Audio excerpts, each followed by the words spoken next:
our political commentators are with us now as the political year officially gets underway. We've had Ratana, of course, and tomorrow I think we've got first Cabinet and Parliament back, but there is one story that is dominating at the moment. The Prime Minister is in Mount Maunganui after this disaster, the landslip, where 6 people are believed dead, and the recovery mission, as we've just heard, getting underway again in the last hour or so. Yes, the focus at the moment, completely appropriately, on the recovery mission, but there are many questions, and for the politicians ongoing, there will be questions, Gareth, won't there? Oh, absolutely. I mean, this is a huge tragedy, a terrible way to start the year. My love goes out to all the affected families, and it has international dimensions too, with one of the missing.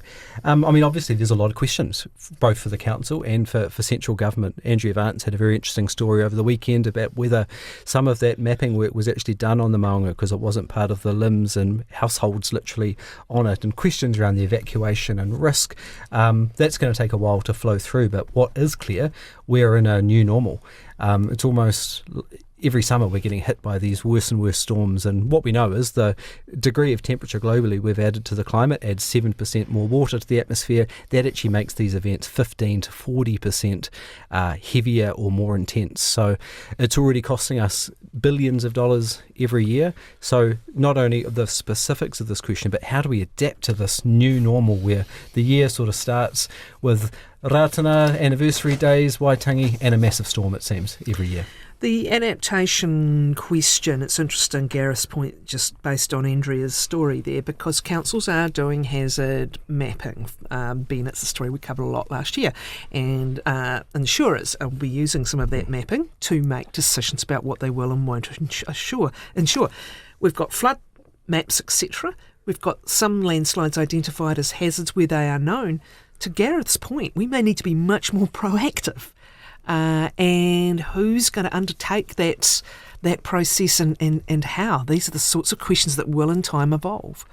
That's right. So as part of the government's climate adaptation framework, which they unveiled in October last year, there is national flood mapping going on to try and identify those sort of zones, not just as is currently happening in a council by council basis, but nationally, so that everyone can sort of see, where the most affected, where the most vulnerable sort of areas are, because there are a couple of aspects to this. Obviously in terms of addressing climate change, there's the mitigation piece, which is about reducing emissions, but obviously you can't do that in a targeted way that only impacts New Zealand. That's part of a much bigger effort where you're sort of, you're doing whatever you can. New Zealand's progress on that, I think, has been variable, over the last 15, 17 years. The other piece, obviously, is the adaptation piece. But again, that breaks down into a number of other issues, which is, first of all, trying to avoid the harms, avoiding, building new homes on sort of floodplains, affected areas. But also, how do you engage in managed retreat? How do you move, homes, people away from these at-risk areas? And then more important, and importantly, and even to do with the mapping, who is paying for all of this? And how is the information shared is another one as well. That adaptation legislation, I think, initially was penciled for this time last year. It's now still, whenever. We've got a framework. We had a report, an independent report to the government talking about a gradual removal of any expectation you will be paid out when there are disasters over time. Given what's happened the last 3 years, the loss of life here, Gareth, is there more urgency for that legislation, or indeed for something in the interim that deals with how we are going to manage the impact of these more frequent events? Well, I think you'd hope so. I've made the mistake after Cyclone Gabrielle saying this was going to be a climate election and all parties were going to pivot to responding to this, and they didn't act with alacrity then. And, this has been a problem which we've known about for a long time. The previous government wasn't able to crack this one either, though James Shaw tried mightily. Did put in place some positive steps like the Climate Emergency Response Fund, which had a few $1 billion in it. Unfortunately, that was raided for the current government's policies. So it's preparedness, it's making sure we've got the civil emergency infrastructure ready to go. I think there's some questions there. Are we giving people information? about that they can make the appropriate risk, but also are we preparing the funds for it? Because it's not just the last 3 years. The last 10 years we've seen $65 billion of natural hazards impact according to the Insurance Council, so it's costing us already. And this is the issue, is the cost. This is where it always found is. You can make as much information available to people as you like.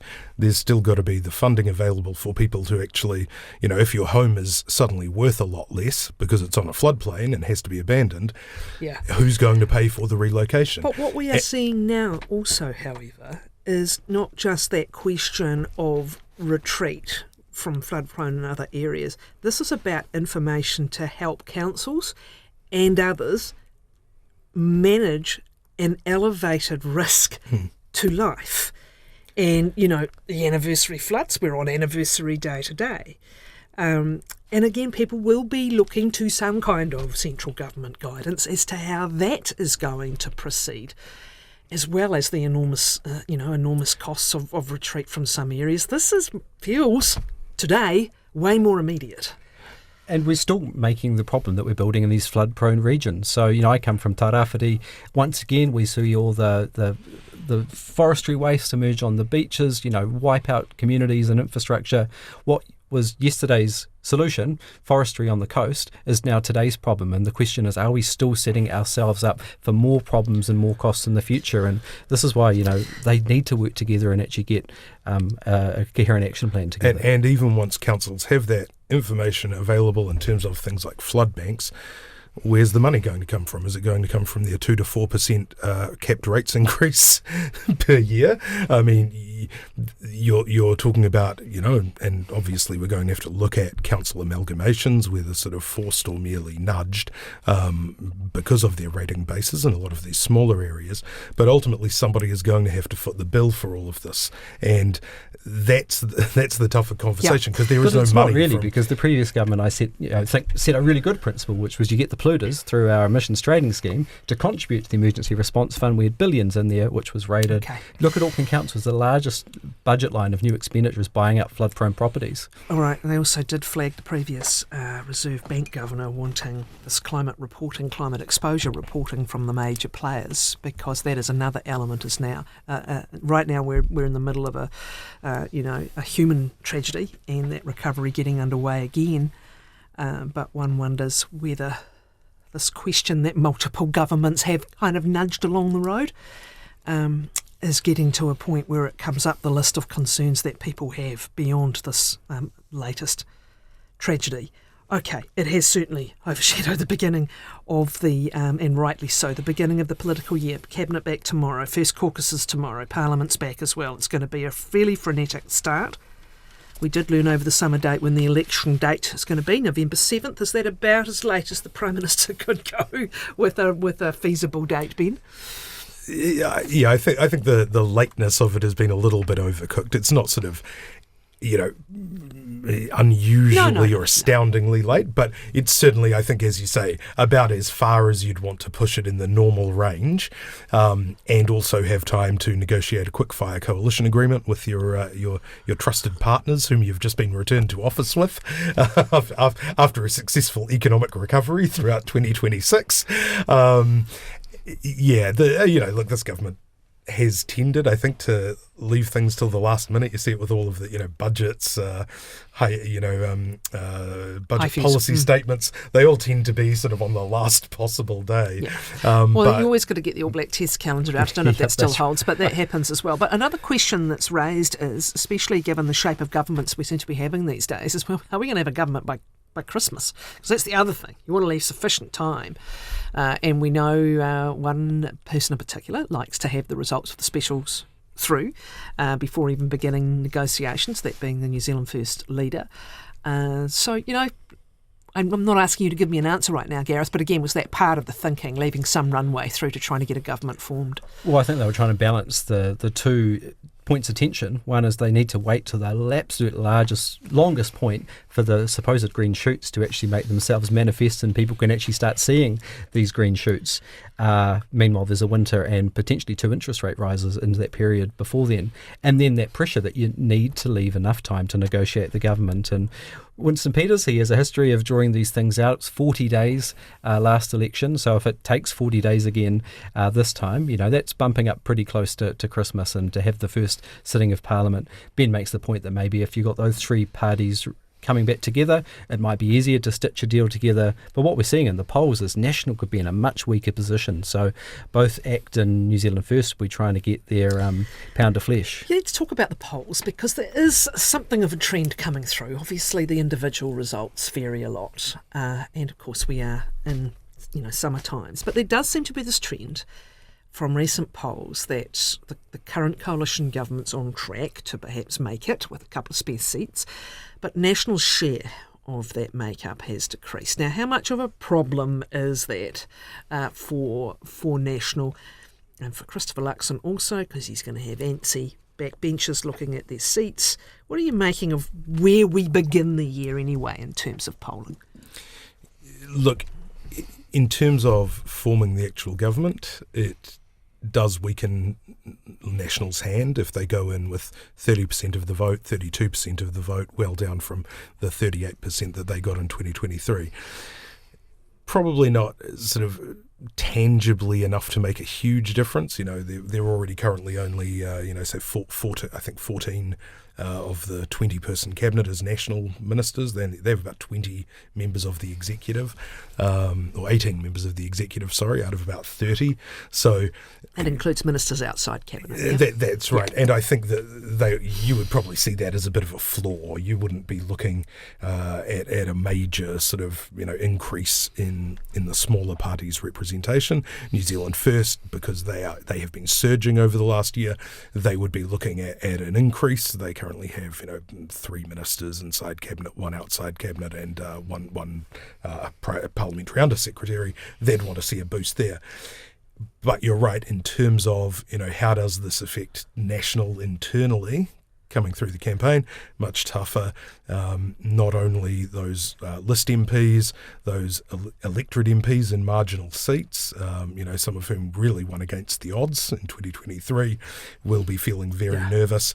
I mean, the issue is because it's uncertain about how. Normally, if you have a swing against a party that's done well in the previous election, that will sort of reduce their list MPs, but only by the same number, same rate that it reduces their electorate MPs, because there will be a swing within the electorates. On the other hand, Labour, who lost a lot of electorates to National, including ones they wouldn't have expected to, they haven't exactly excelled post-election. No, but they're the biggest party. And this is the other thing I'm interested in your take, Gareth, on all of this, is whether there's a large dollop of protest vote currently sitting with Labour that might be quite soft.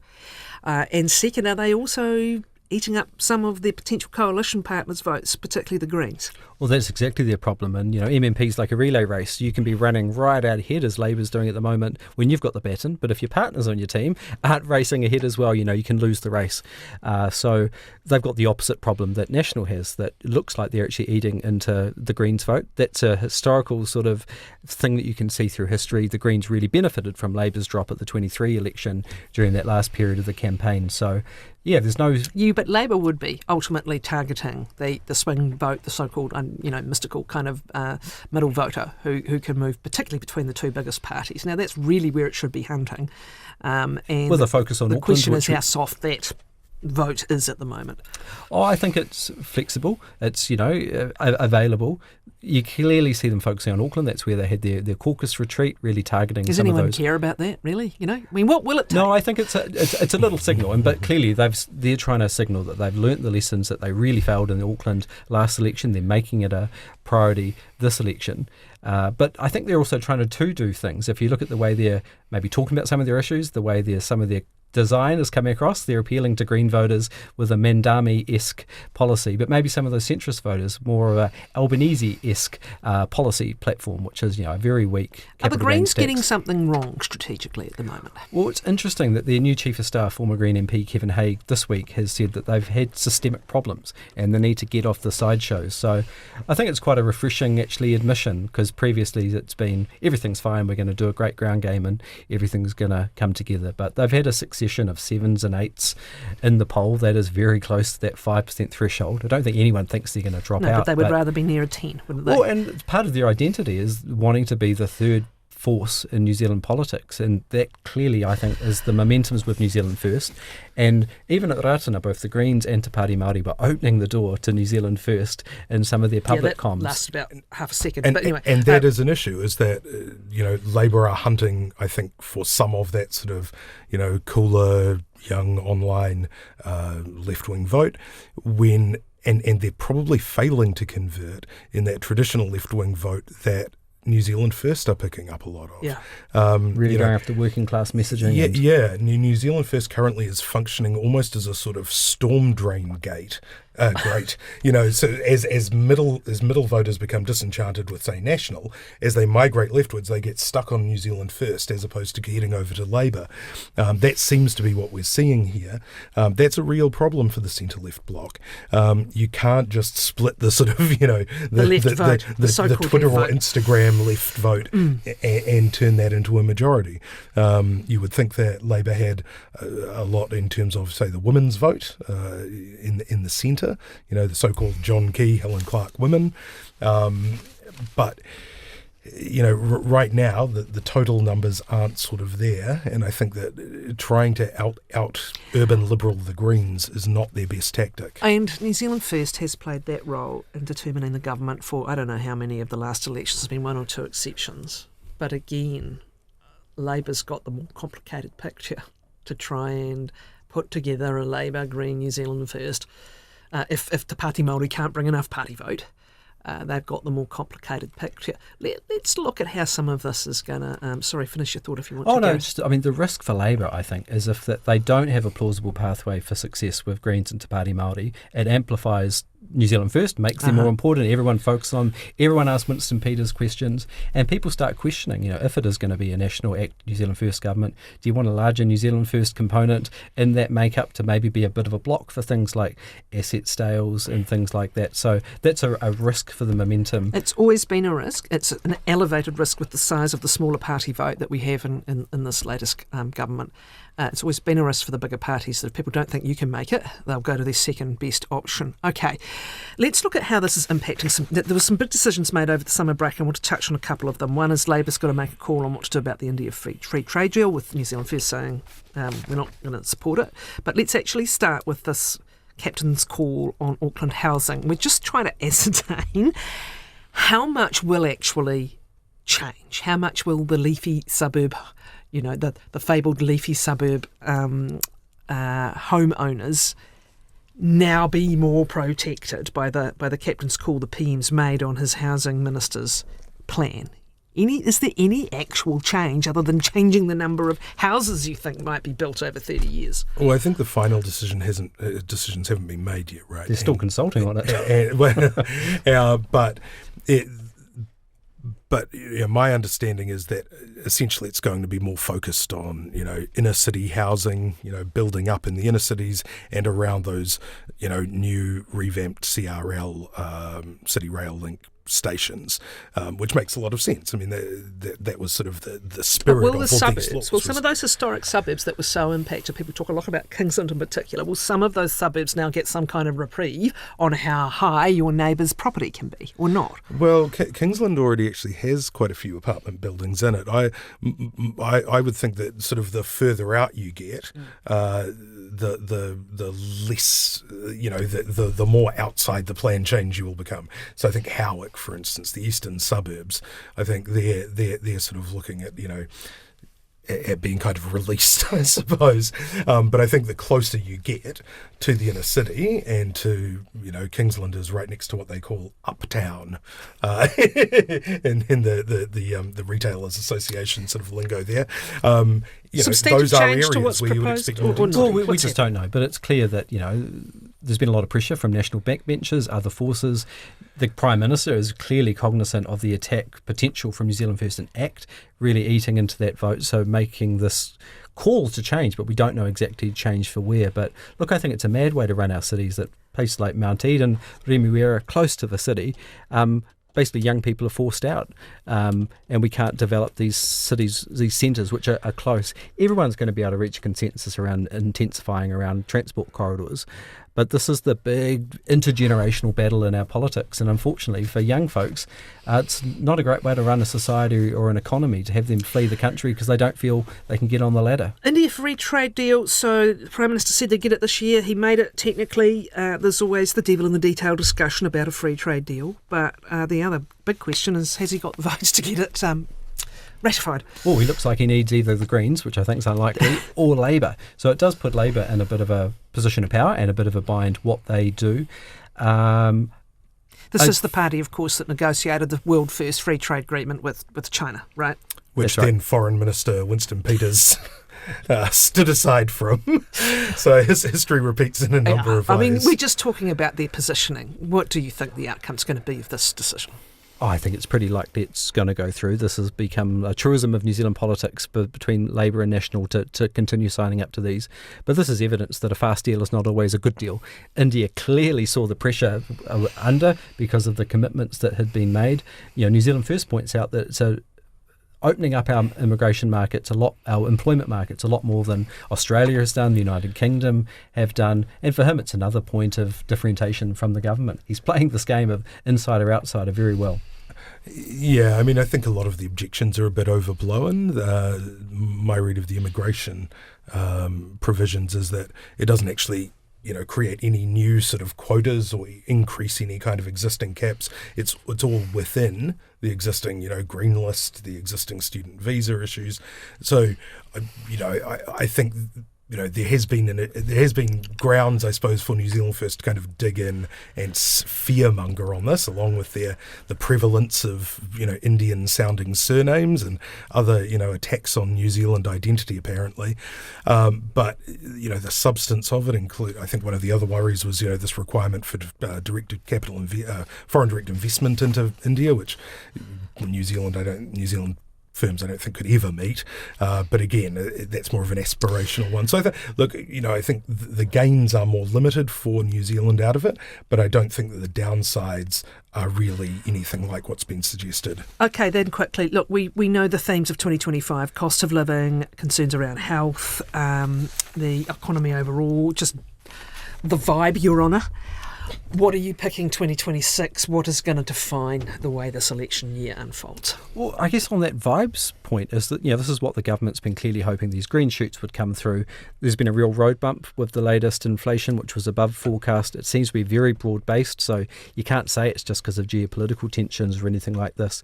And the risk is kind of like Joe Biden in the US, he would regularly point to good data, but people just weren't feeling it. I didn't feel it walking into the studio today, seeing the closed stores and the homeless people on the street. So that disjunction between what people see with their eyes versus what they hear.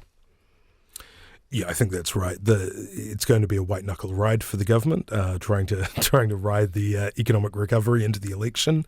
I think that's why the smaller parties in particular will be diversifying. New Zealand First will be. I guess they have kind of carved out a niche of this sort of Trumpian kind of style, among the major parties in New Zealand.